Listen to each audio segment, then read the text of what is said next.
therapy session. Oh my gosh, my hair is crazy.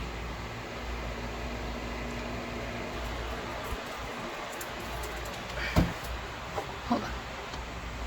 Now it's working. Hello. Hello. Hello, how are you? I had a sick day today, so I napped off and on. Oh yeah? Did you try to log on and it wouldn't let you on earlier? Yeah, it said that it was locked. Yeah, that's because the session I was in before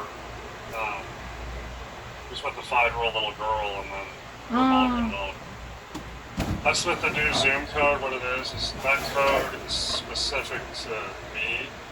So it's the same code for everyone, but the session gets locked when it starts. So if I don't get off at the right time, it's going to show up as Locked. locked to you, yeah. So if that happens, I'll try not to let that happen again. Well, no, that makes sense. And that's what I was assuming was going on. I was just, at least with the other way, I could sit there for a second and wait for you to be ready, Yeah. rather than having to keep trying to go back in because Yeah, it's not yeah, as I didn't know when it would be ready. So it's like, okay, should I give it 2 more minutes, 1 more minute? yeah. No, I appreciate you coming back on. I was getting ready to text you and let you know. I'm That think doesn't usually happen, but Yeah, I'm thinking about chopping it all off my hair really, why? because it's been ruined by coloring it and it's so dead and like straw-like. So I just can't enjoy it anymore. What are you going to do with it? I don't really know. I don't want to be a short-haired person, but considering how much I hate it, I'm really considering it. I'm doing your survey really quick. No changes, right? No, but while I was waiting for your thing to be ready, I was looking at my account and I noticed it still has my address as Jim's place in the patient portal. Oh, I can change that. Okay.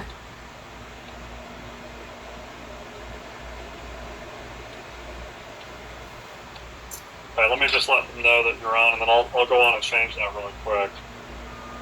Okay.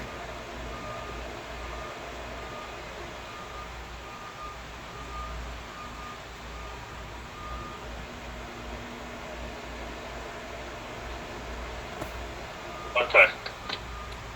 So let me go to your. I thought I had changed that before. Maybe not. Oh, you sent me a message, huh? Well, I just wasn't sure. Yeah. Yeah, so it has the 59th drive.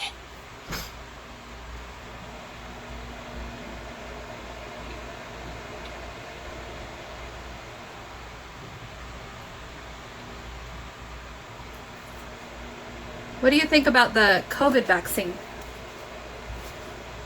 Um, I don't know. I'm not against it or anything. I know a lot of people who have gotten it. My Okay. Yeah, I have your address changed now. Okay, cool. Did you I get it? My employer made it really easy for me to get it. And before they made it easy for me to get it, they made it mandatory that everybody take the COVID vaccination training course, which was like 30 minutes long, where they basically, address all the concerns and myths and conspiracies and stuff. It was a doctor from Blue Cross Blue Shield who had basically like a Zoom meeting type of thing, presentation, where he had slides and, all the different concerns, and I learned a lot from it. And so when they made it super simple for me to go get my vaccine, I went and got it yesterday, and I got sick last night. I got a fever and I got chills and body aches, and Yeah, I heard that can happen. yeah, so that's why I called in today. My supervisor insisted that I just get some rest, and so I've had naps on and off all day, and I've taken Tylenol, and I just haven't been sick in a long time, so I just feel like Yeah. really cruddy. Yeah, that sucks. But I have heard that from a few people. But people can get sick like that even from the flu shot sometimes. Right, and my sister, she's an RN, she said that just means that I haven't ever been exposed to COVID, most likely, and that's my body building up the immunities, so that's a good sign. Good sign, yeah. Where people who have had COVID but it didn't affect them very much might still want to get the shot because it will protect them if they got a bigger strain of it or whatever. Yeah, that makes sense. So that video you sent me, I've done quite a bit of research on teal swan. So it started out that I had a client come onto my schedule a long time ago, and she was transferred from another therapist. And in the paperwork, it said that this lady follows teal swan and ascribes to her system of beliefs. Ideology or something? Ideology, yeah. It's a better way to put it. But it also said that this lady hates therapists and thinks therapists are stupid and was against almost every form of therapy. So I did a lot of research before I took this client on teal swan and what she believed, and there was some controversy surrounding her. But a lot of what she says and talks about, I actually agree with. In the video you sent me, I agree pretty much with everything she said in that video. The controversy, just so you know, is, so she comes from extreme abuse. And like she was like, locked in a pit and abused and all sorts of stuff. She has a video called The Completion Process, that where she goes, it's actually a book, but she reads the book on tape, and you can listen to it on YouTube, so you don't have to buy it. But the whole beginning is her experience growing up. So she comes from severe trauma. But she also is, as a child, was very, could see into the spiritual world, had a lot of psychic ability. Huh. So she was misunderstood, kind of, as a child.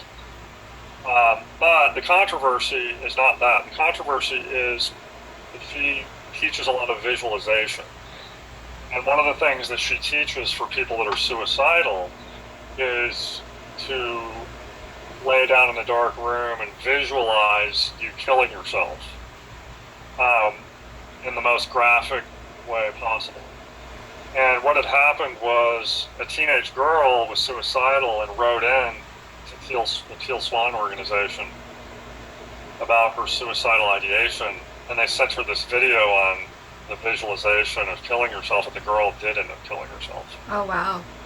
And the girl's mom, after she died, went on her social media to research who she'd been talking to, what may have led up to this, and she found that. And so that's kind of the controversy.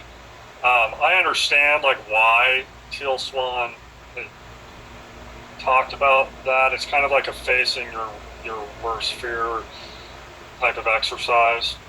I think it's a little irresponsible, but it doesn't. I don't think it negates all of her teachings. Right, and at the end of the day, the teenager is responsible for her own actions. Yeah. So, but that. Wow. Controversial stuff. Yeah, I want to talk about that video, but because you mentioned the teenager and the suicidality, it reminded me of a conversation that I had with my niece, who is 14.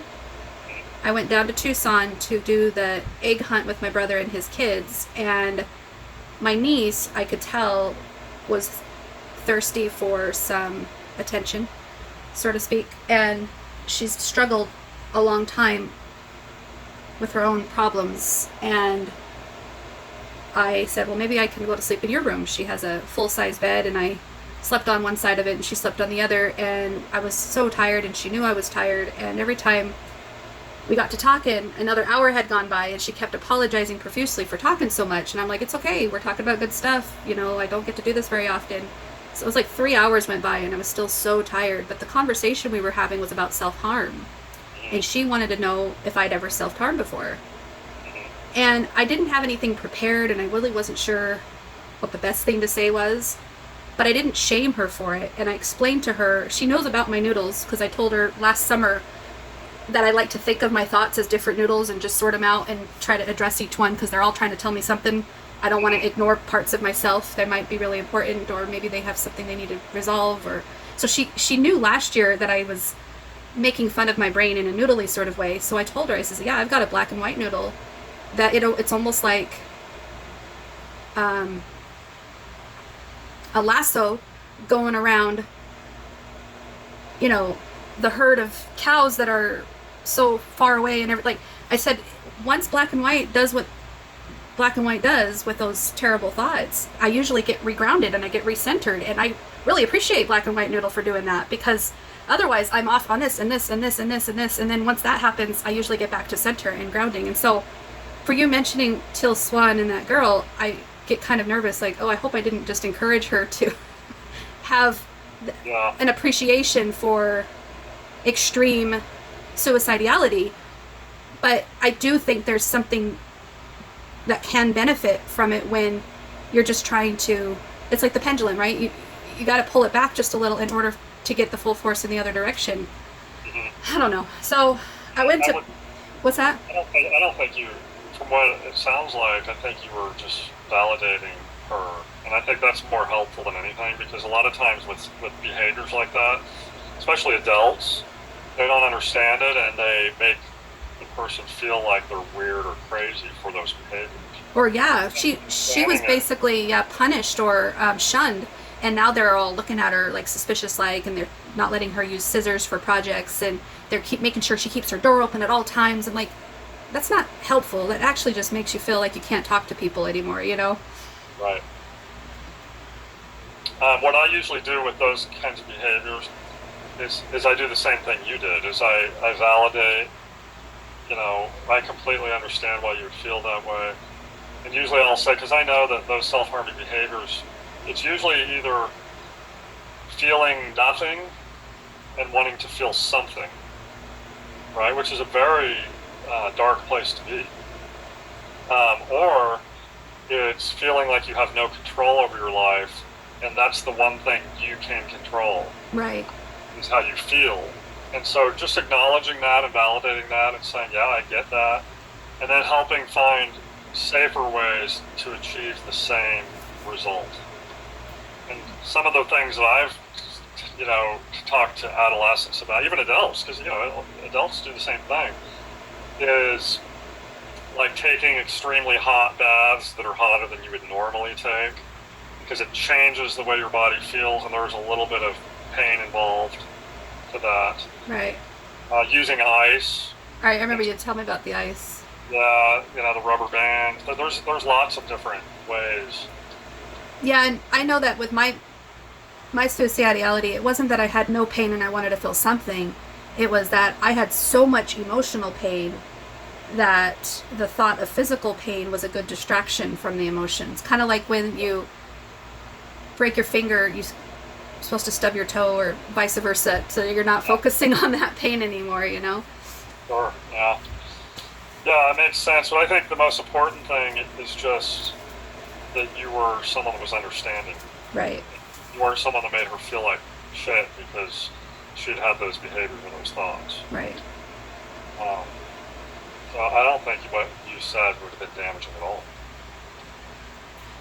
The video that I watched happened to be in my watch list probably from a year ago, and I haven't been keeping up on my watch list, so I have no idea how it got on my watch list or who recommended it or how it got in there. But when I watched it, I noticed myself getting excited because it gave me permission to need Jim. Mm-hmm. And then I kept hearing the little things that she said about compatibility, about abuse, about men that would take advantage of being needed. And I'm like, okay, keep that in mind, Crystal, because just because you want to need a man doesn't mean you have to need specifically Jim.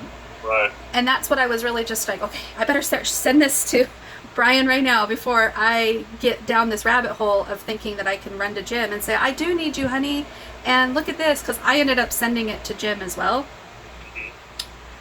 And he replied back with, I think I love her. I agree with everything that she said. But he's never seen any of her videos either. But basically it validated to him everything he's been trying to tell me about men being objectified. That's why he's so against men having shirts off and men being the clowns or the ones people make fun of in comedies, and with this feminist movement of pushing men to the corner and making men look like they're not needed or wanted unless a woman's horny or something, like. Right. Right. Yeah, I mean, it's an interesting perspective, and I agree with, the pendulum side of it, of swinging so far in the other direction. Right. I liked, though, what she said about, women and men are it's not the one's better than the other, but they're different, and they excel in different areas,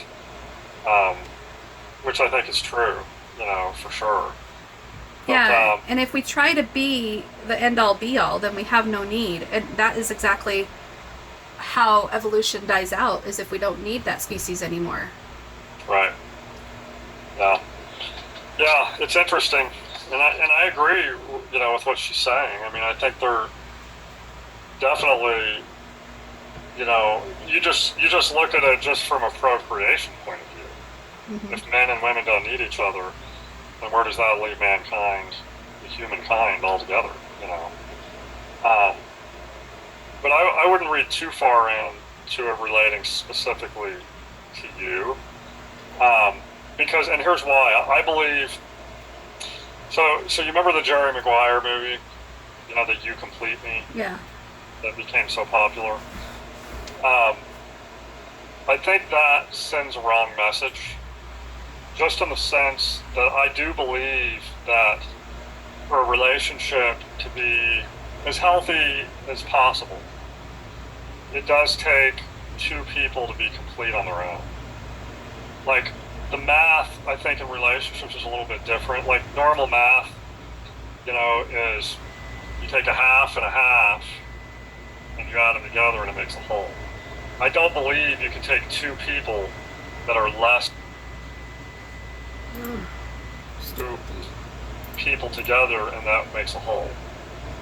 Yeah, I think I had a friend come over last night, and her ex is seeing a woman who he met in his AA meetings. Mm-hmm. So he's in AA and this girl's in AA and they're seeing each other, and my friend is like, that's not recommended. You're not supposed to be dating people in AA. First of all, you're supposed to be working on yourself, and second of all, like you said, two halves don't make a whole. Two broken people cannot stay on the right path. And I think they have to get so strong within themselves in order to even attract a healthy mate. Right. And then the two healthy people can come together and make things work. But I do feel like when me and Jim got together, he was still really broken from his previous marriage. And I wasn't broken, but I definitely wasn't experienced. I wasn't independent as much. Like, I felt like I was just too young and naive and eager to please him. Yeah. Yeah, and so I do believe that we all need someone, and that I also believe that our best functioning selves is usually within a relationship. But I also believe that the best shot of a relationship making it is to be as complete as possible, for each person to be complete as possible before. And that doesn't always happen, and I'm not saying, there's always exceptions. And I'm not saying that, both people have to be perfect in order for their relationship to be successful, because that's not always true. But I believe the best shot at having a happy, healthy relationship is to be as balanced and complete as you can be individually first. I think I've told you about my sister and her husband. My sister is definitely codependent, and her husband has a cultural background of Muslim. He grew up in one of those countries, and he came to America wanting the American life with the American way, and he wanted an American wife, and he learned the language so well you couldn't even tell he doesn't have the accent. Wow. So he grew up basically going to school in America. His parents were stinking rich and stuff.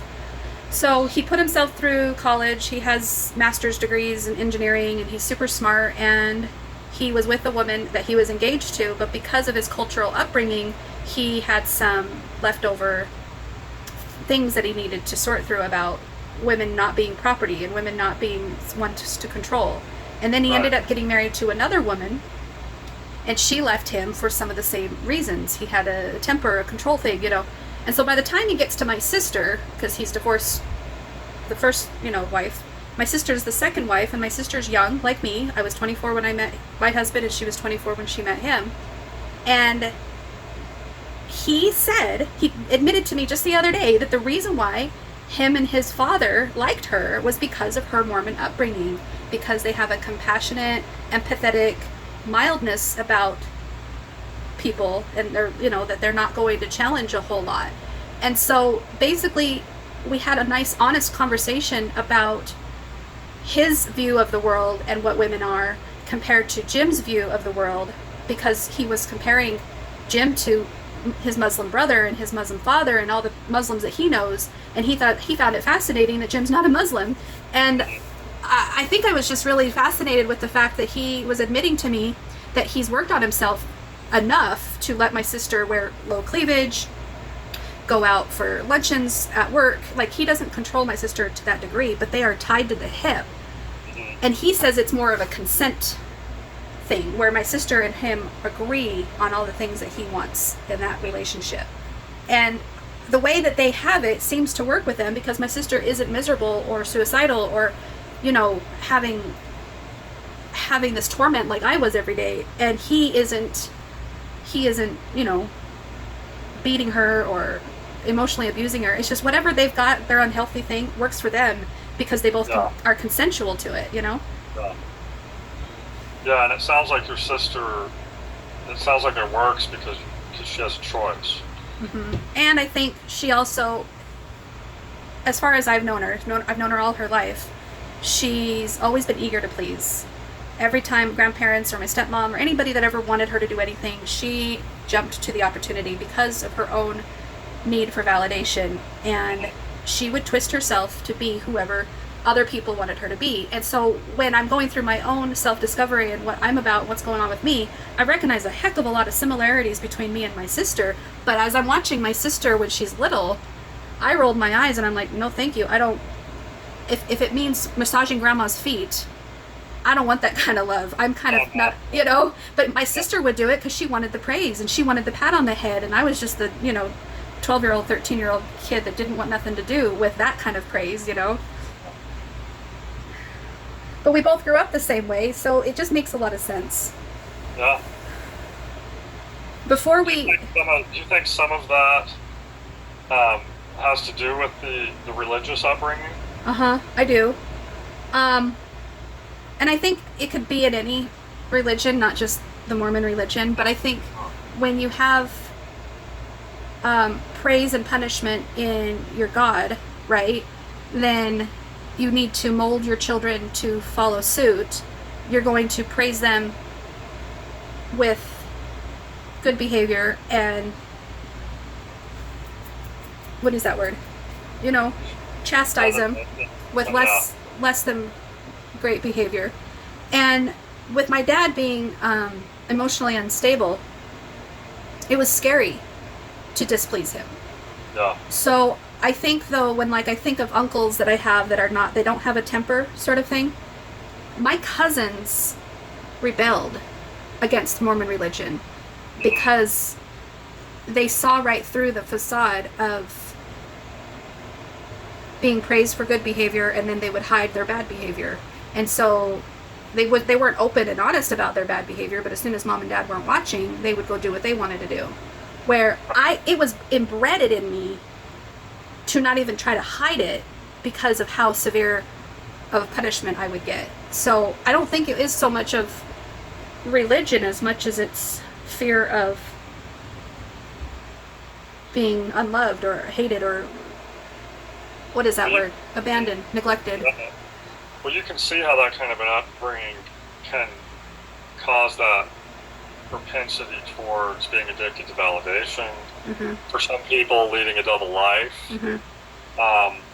I've seen that over and over with, not Mormon, but one one that I've seen is the Jehovah's Witness. Mm-hmm. Because you think Mormon is strict. Jehovah's Witness is like, you're different from everyone else in the entire world, and you're expected to live up to a certain set of standards. And if you don't, you're excommunicated from not only the religion, but the family.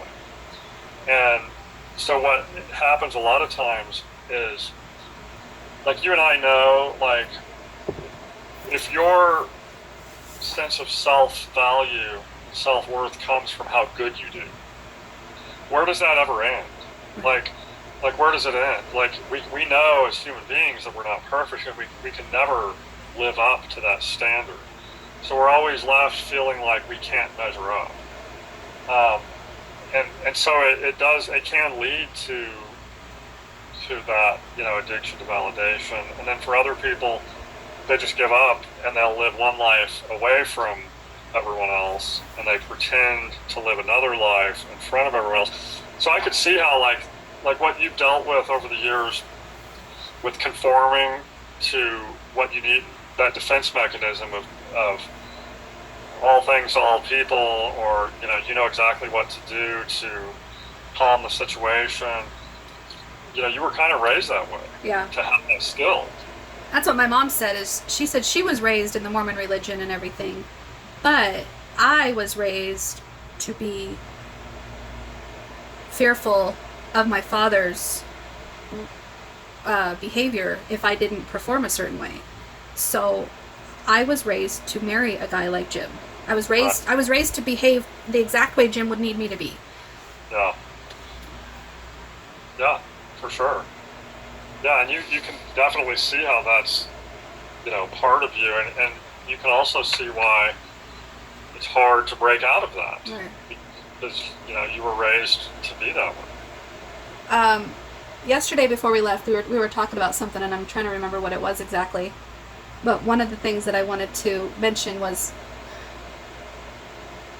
if our appointment is not until April 15th, but I feel that there's pertinent questions I want to talk to him about, and I want to get clear in the open. Is April 15th too far away? You know what I mean? Should I try to push for something sooner, or? You guys are every other week anyway. Right. Okay. So yeah, those earlier appointments might not work because it's kind of a bad time of the day for people to work. Yeah. Was there something else we were talking about right before then? Well, one thing we were talking about yesterday was the idea of me reaching out to her. Oh yeah, I still want you to do that if that's okay. Yeah, and I think we had just left it as, we'll talk about it today, and I didn't want to reach out to her until I spoke to you. Yeah, I was more or less just wondering if it's even a good idea that I wait as long as I wait, because I was feeling more anxious yesterday about wanting to talk to him, because the finance part is really messing me up. I only get a certain amount every 2 weeks, and that's because my health insurance is taken out for the family, and the car insurance is paid with that, and I don't have anything coming from him except he pays for my cell phone. So I feel like it's really off kilter. So it's like, how do I have that conversation with him that I think he should pay me for some of that when I'm the one that chose to leave? So, I'm already putting him in a bind by leaving, so it's like, well, whatever happens, it should be equal and fair. Right. But I'm having to get a second job. I got an interview on Saturday. I don't know if I told you. I got an interview on Friday for my promotion.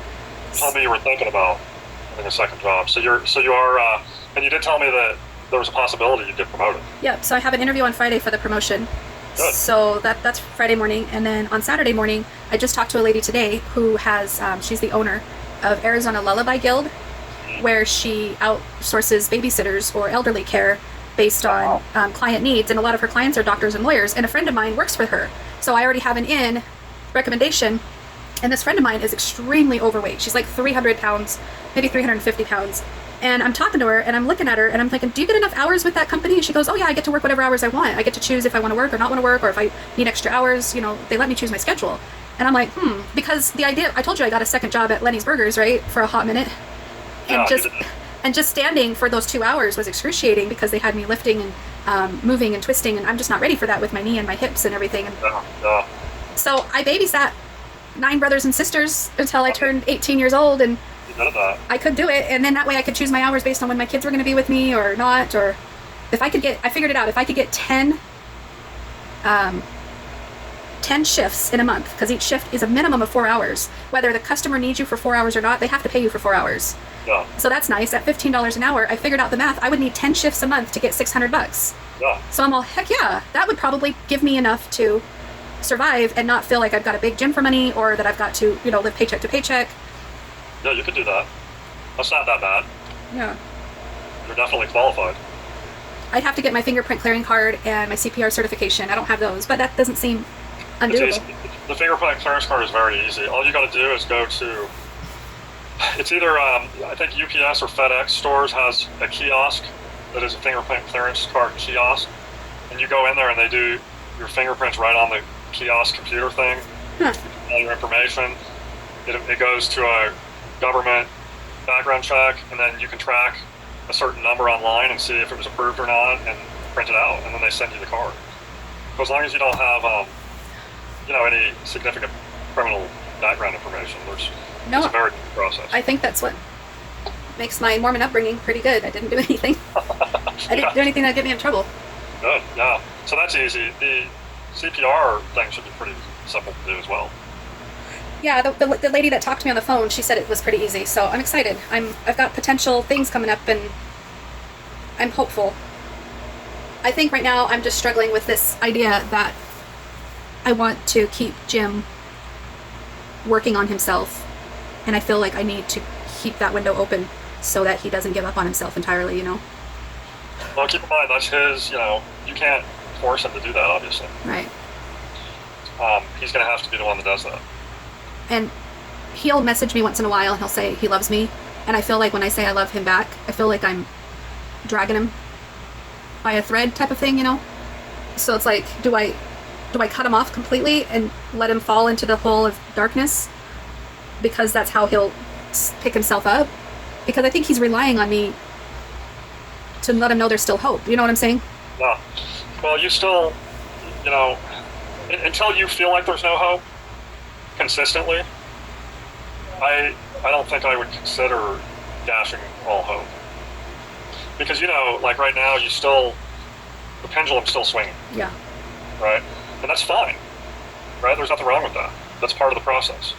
But as long as it's swinging, I wouldn't make any, cutting off of hope, or however you want to put it. I don't think there's anything wrong with telling him you love him and all of that. I mean, you guys are married.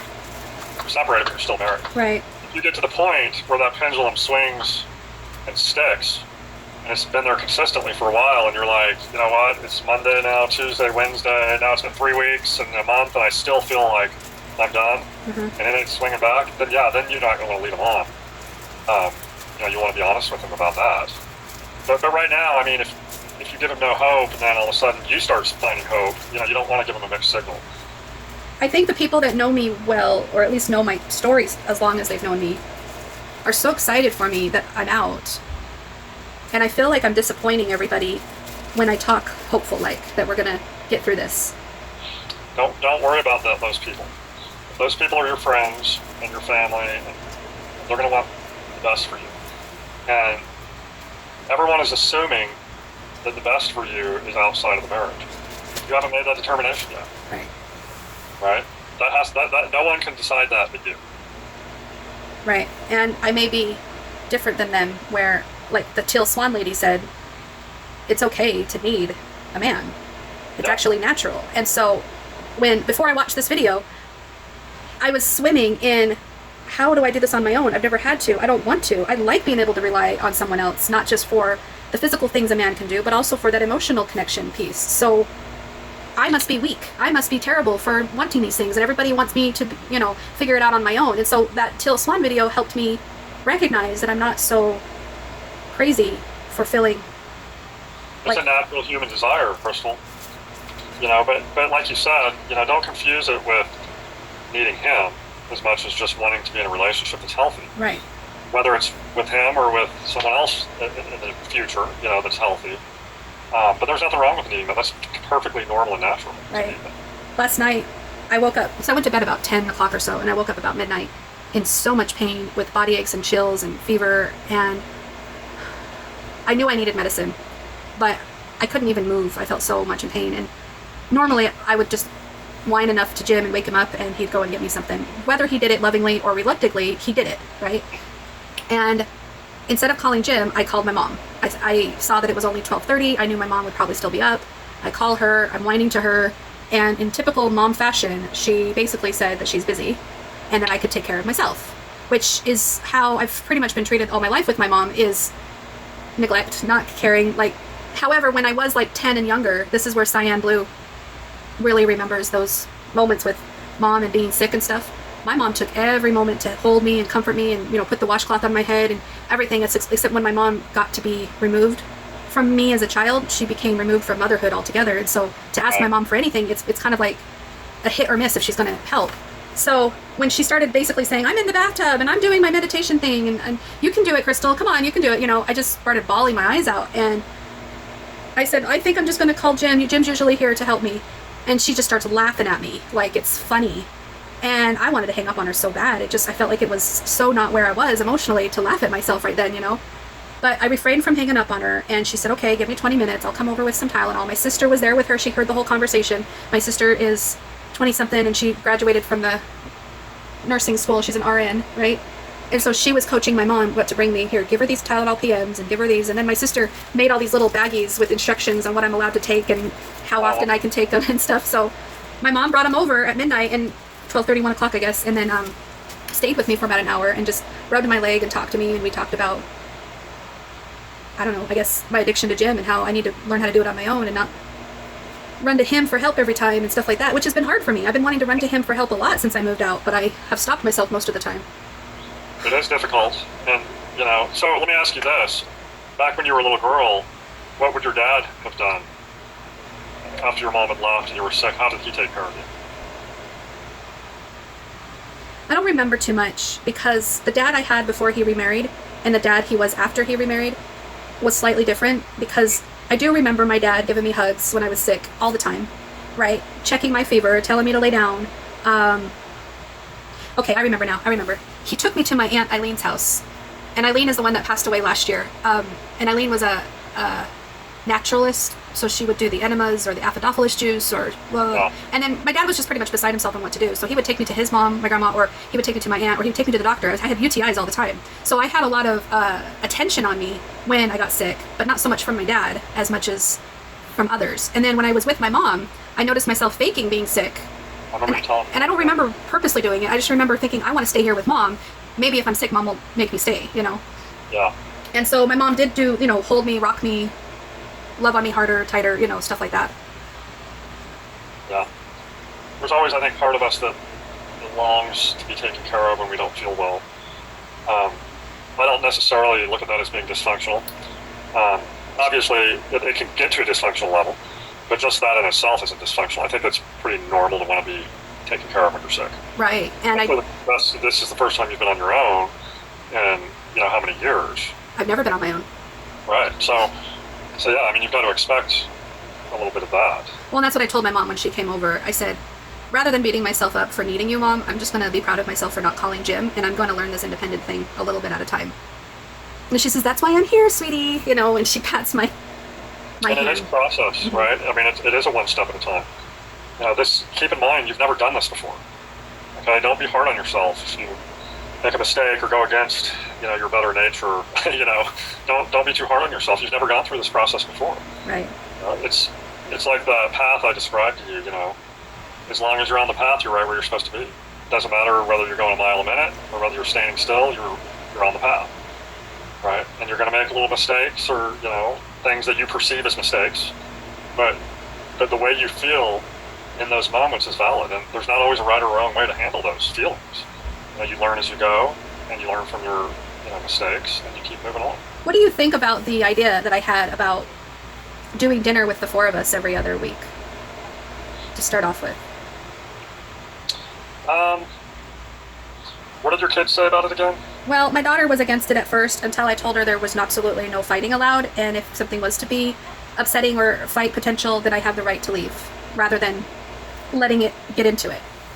I don't personally see anything wrong with it. I mean, usually with the separation, so put it this way, if you were in marriage counseling before the separation and you had decided to separate, it would be likely that the marriage counselor would help you guys set some sort of a guideline for how this is going to work. Okay, that's what I would do if I was counseling a couple and one of them had decided they wanted to separate. I would help them set not really a contract, but just kind of guidelines, like this is not, or whatever. Sorry for being something like that, but you know what I'm saying. but part of that is like what you're talking about. Like, do we want to have a time where we come together occasionally? Those are decisions that are not right or wrong decisions. Unless it's me stringing him along. Right, and only you know that. Like, it goes back to what I was saying. Like you're not sure right now. You're not sure of anything right now. And as long as he knows that, and you continue to reiterate, like, look, I'm finding myself, you're finding yourself. I don't know where this is going to lead right now. Then you're not stringing him along. If he's being strung along by it, then that's something that he needs to change within himself. Stringing him along would be like 1 minute saying, we're done, we're over, this is never going to work, and then the next day, you're over there sleeping with him or having dinner with him, and then a week later you're like, no, I'm done, I don't want anything to do with you, and kind of going back and forth. Well, you may go back and forth in your mind, yeah, right? But you don't want, to put that back and forth on him, right? But there's nothing wrong with having every once a week or once every couple weeks. I just noticed when he's fishing for something, yeah. I feel like he's using manipulative tactics to get me to come back. And that's what doesn't feel good about it, Well, it's you got to keep in mind that Jim is into the habit of trying to change you through his own personality. So he can use jealousy or anger to get you to fall on or be codependent. And it's just more of that same behavior. If he can say something or make a little comment to get you to give him hope. Right. Right? It's the same process. Right? You watch something on TV with the guy on it and he has a shirt on. He can give you a look, let you know he's displeased with it. And then he, through his nonverbal cues, if he can get you to, oh, I'm sorry, I should never watch that, this is my fault. If he can get you to do that through a look, then that's fine. If it doesn't work through a look, then it can be through being visibly upset and going into the other room. If that doesn't work, then it would be through anger or maybe an outburst. But he's used to getting a reaction out of you by his reaction, right? And so you got to expect that he's going to continue that behavior. Now he's trying to get hope from you through his his actions. So you just got to keep all that in mind. But I mean, I don't think just on the surface of it there's anything wrong with having a time like that. If you feel like it's something you can handle and it's beneficial to you. Yeah, I'm not so sure I can handle it. That's my fears. Yeah, and you may not be able to. You may do it one time and be like, oh, that was a bad idea. But I don't think it's in your heart to lead him along and string him along. Right. I think you're trying to do the right thing, make it as easy as possible. Yeah, I'm trying to sever it softly, but I don't want to completely cut him off if there's possibility. And at the same time, I don't really know how much possibility there is. So it's like, am I fooling myself? Is what I'm basically trying to wake up to. I would be honest with him about it, and just say, look, this doesn't mean that I'm coming back to you or that this gives us more hope. This is just, you know what I mean? I mean, as long as you're honest with him about it, I don't think there's anything wrong with it. But you would know more than me whether you feel like you can handle it. Yeah. I think because my narrative has been, I believe in you, I believe in us, we're going to make it through. I said that with a firm heart about it. And now I'm not so sure I do believe in it. So I feel like I need to have that conversation with him that I'm hesitant, which I really wasn't honest with him about. You know what I mean? Right. But also keep in mind that, what other people's opinions of this are don't matter.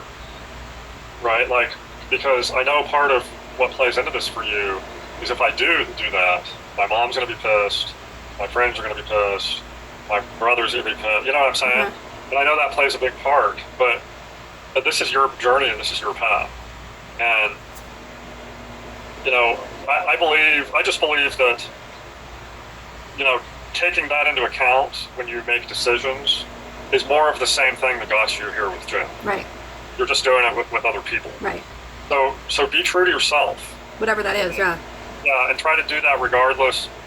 But here's the thing, you may not know who you are in every situation, but you know for sure that you're not what other people's opinions are, right? And so you'd be better off taking a stab at doing what you think is right versus conforming to what other people feel is right. I think that's what's been helpful about kind of cutting people off for the most part. I haven't cut off everybody, but I keep a good distance with what I tell them and what I share with them. And if I'm proud of something that I'm going through, that I did, then I share it. And if I'm struggling one day, then I share it. But I tell them about the window and what I'd really be comfortable talking with them about. But if I can only talk to them about certain things, then my window of what I can talk about is only limited. So I appreciate them for allowing me to be in this pendulum madness that I'm in right now.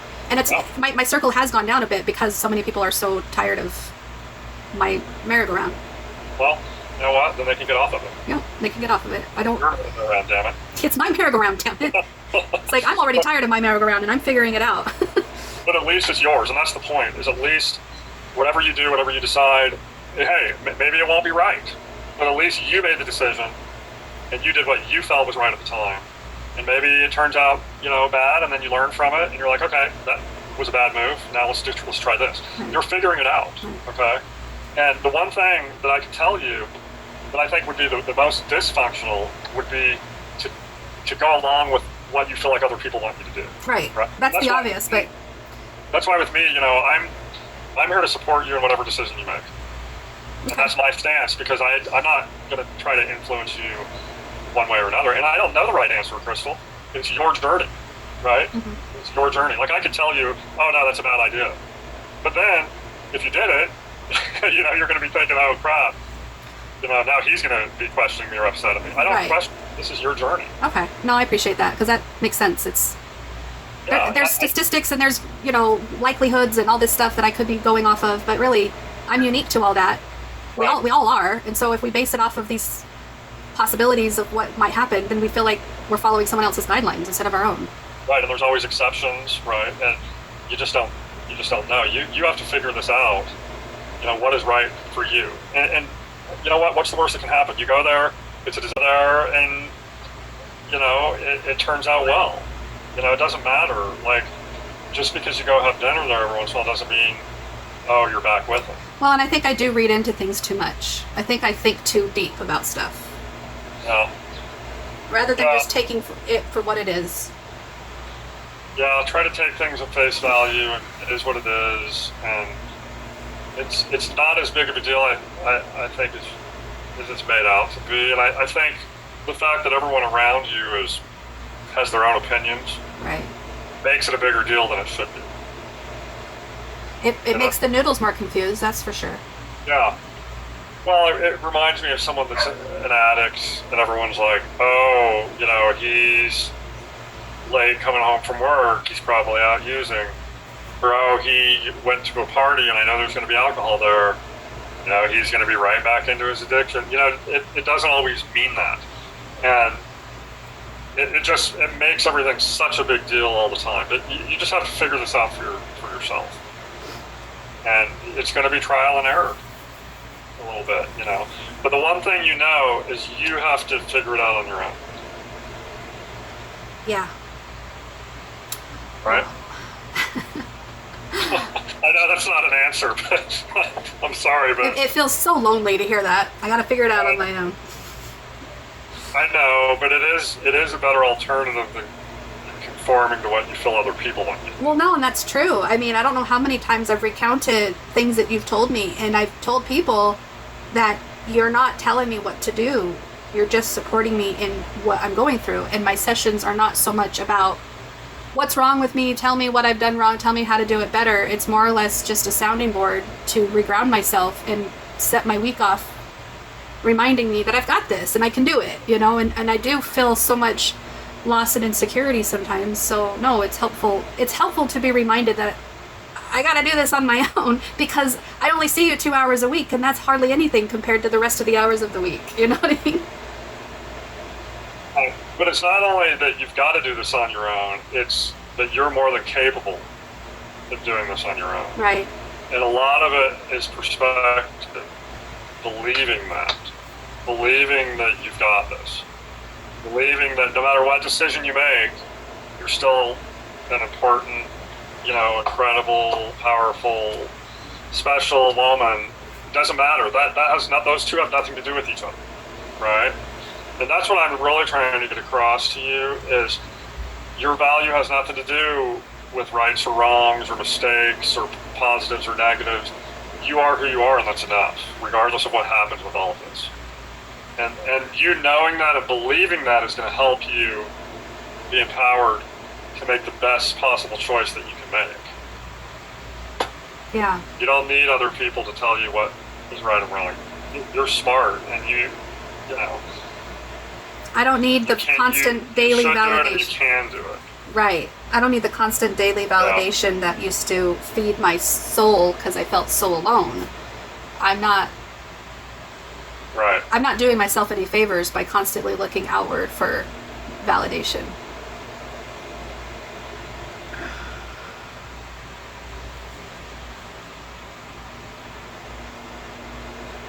Is it slow? The connection die? Hello. Right, it's more about now, and it's okay. I screwed this up. Okay, I'm gonna get eventually.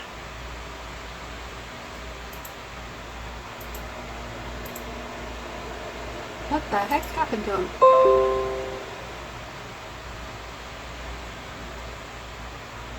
Well, I guess it died. He's gone.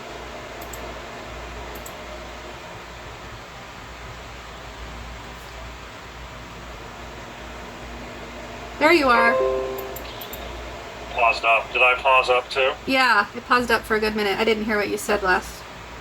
I was just saying that, the key is to believe in yourself, and even when you make mistakes, to still say, hey, I made a mistake, that's okay.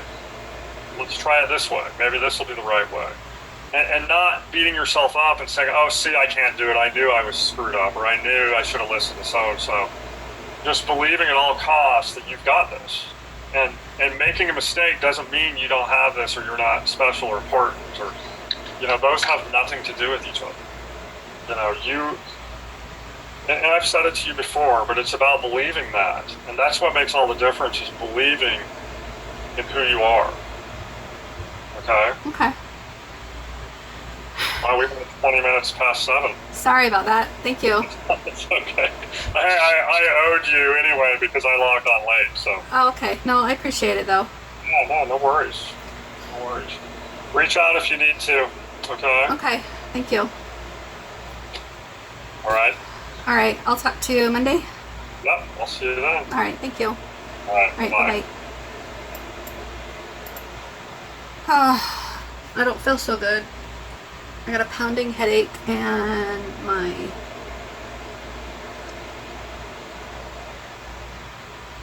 body aches. It's really, really achy. I really like my therapist.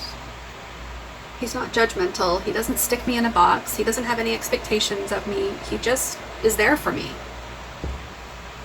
And I only have a few people in my life that are like that. I'm very blessed.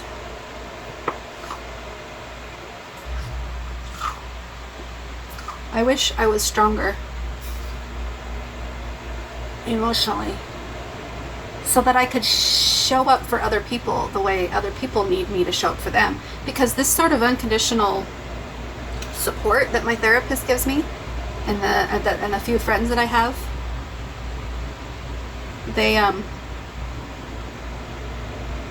they've got the oxygen for themselves and they're able to share with me, and that is extremely rare, and I'm fortunate that they are able to do that.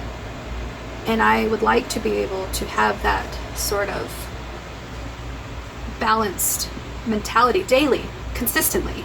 And when I was living there with Jim, I didn't have it consistently. I was in crisis almost daily. Like every other day I was suicidal. Not acting out in behaviors, but in my mind I had so much suicidality, and that scared the hell out of me. And so I checked out. I was very dissociative because I didn't want any of my noodles to act on thoughts that I was thinking and feeling. And so I became a very absent person. An absent mom, an absent wife, an absent employee, an absent friend. I was very absent, and I neglected my friendships, and I neglected my motherly duties, and I neglected my employees, and any little bit of my employees, my employer, and all my job duties, and any ounce of time or energy that I had, I devoted it to the things that were priority, which of course I wanted to keep my job, so I mustered up as much energy I could for work, and that really was hardly anything. At the time, I was hardly answering calls, I was deferring, and I was being a very bad employee, and I would be there for my kids when I could, but even that wasn't so great. But most of my energy was spent on trying to figure out how to leave Jim, how to convince my noodles that we needed to leave, and the only way I could convince my noodles that we needed to leave was looking at him as the one that was suffering because of us. Because of me, he was suffering, and I needed to save him from me. The other noodles, it didn't matter how much he had hurt us. The noodles that wanted to stay felt we deserved that sort of treatment or something.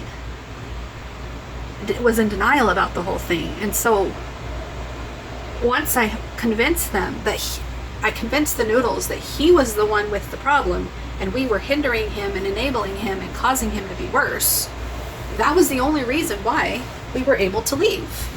And that gave them hope that maybe once he gets better, we can get back together. But if I'm honest with myself, I don't think I want to get back together with him. There's so much distrust there. There's so much problems that we've had. There's so much drama. I'd rather just start a new life. I'd rather just be someone completely different than go back to the person I was when I was with Jim. And even if I am a completely different person with Jim in the future, there's too much stuff in our past that's going to come up, and we're going to have to deal with that. And I'm sorry, I don't think Jim is all that wonderful to push through. I don't want to push through that. I don't want to deal with that. I don't think he's all that in a bag of chips. We just don't see eye to eye on so many things as it is, and then we've got all that drama and baggage and history. It's like, really? Do I really want to deal with all that? No, not really. Not really. But I got noodles that do, and I can't dismiss them. I need to at least honor them and allow that pendulum to swing a little bit more before completely cutting Jim off. I'm cutting him off more and more. I haven't seen him in 6 days, physically seen him. I've talked to him on the phone and text message a couple times, but 6 days is the longest that I've gone without seeing him. That's huge for me. Well, okay, it was 9 days when he was in that place. 10 days, 9 nights, 10 days. Yeah, he was in a behavioral hospital for 10 days. So we'll see if we can get past 10 days. That'd be cool. If we're seeing him again.